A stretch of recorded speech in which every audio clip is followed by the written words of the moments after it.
last buttress is going to get poured tomorrow, as well as topping off the other three. The other three are about a foot from the top. This one, I need to try to pour the entire thing in one pour all the way up, in hopes that, well, if I can get that done all in one pour, then I can strip down all these forms and start forming up for the bond beam. But this one over here, I've already taken the diagonal bracing off of, because it's poured all the way up to, like I said, about a foot from the top already. So I had a little bit more to do, or a little bit more to pour in that one. And then this one, got the entire thing to pour. It's not poured at all. And this is the other side of that one. Again, it's not poured at all. So I've got the entire thing to pour tomorrow. And the plan is get completely done with buttresses tomorrow, so I don't have to have another concrete pour after tomorrow. I hope the wind noise isn't too bad. It's blowing pretty good today. But I've got dirt piled up against the bottom of this, about 2 feet. I've got 10 diagonal braces on it, and then I've got some cross bracing to kind of screw those together and stabilize them. So I'm hoping that one's good to go.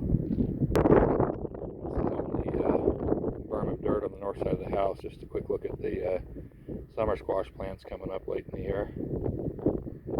Just found a packet of seeds laying on the ground, or laying on the concrete amongst the stuff we had stored. Figured I'd plant them and see if they grow. Well, some of them are growing.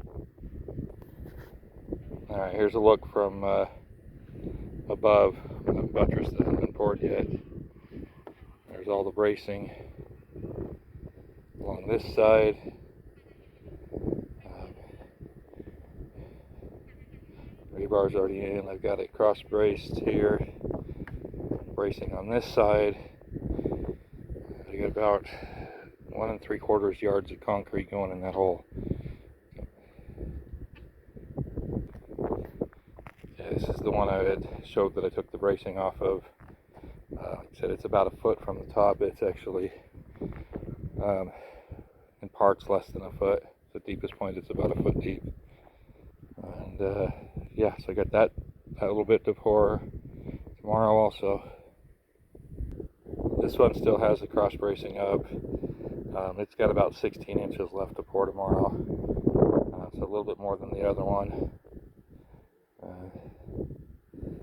Yeah, it's got to come up just above the height of the tire here. Alright, here's the last one. I got about a 2 foot deep pour on this side to finish that buttress up. A little over a foot on this other side. And I got well, I haven't taken down any of the bracing on it. This one I've been pouring in stages. I've gotten I didn't have nearly as much bracing on it as I do the northeast corner one, but yeah, we'll see how it goes. This one should be no big deal to finish up tomorrow, or the other two that I've already got started. The only one I'm concerned about getting finished tomorrow is the one that hasn't even been started. But yeah, that's that. I'll do more videos as I make more progress. Once these bond beams are done and have a day to cure, the what's it called, all the forms are coming down, this plywood and stuff, and I'll be forming up along the tire wall here for a bond beam that'll go on top of the tires, and all the way along, and the bond beam will get J-bolts in the top of it, and that'll be what the plate gets bolted down to for the roof to sit on. And kind of show you what I did on the block wall. And well, I just did a 2x8 pressure treated on top of the block wall and bolted it down. got it bolted every few feet all the way down the wall, and I'm going to continue that.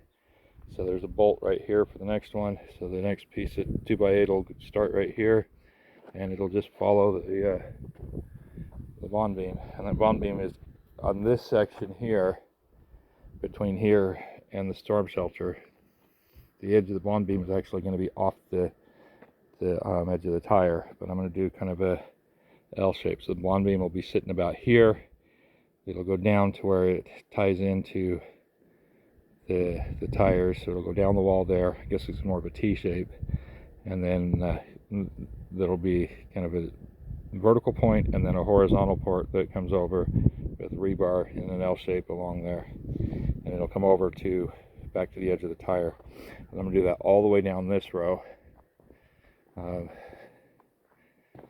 tie it, basically bond all these tires together and provide a wall to set the roof on. And then along this north wall, I don't have to do that. I just do the bond beam straight down the center of the tire, down the center of the tire wall, squared off with the corner here, and run the bond beam all the way out to here, and then 90 back in here, so that it comes straight out of the wall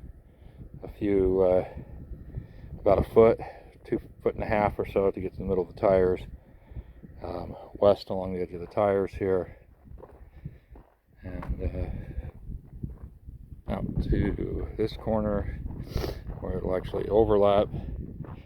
It'll end up back here behind this tire a little bit, and then straight in line with the block wall along the front edge of these tires. And that's going to be, so tomorrow's concrete pour will finish off the buttresses, and then the next pour after that will be the bond beam, and then after that I am good to start doing the roof. Actually, there's a little more block work that needs to get done before I start the roof.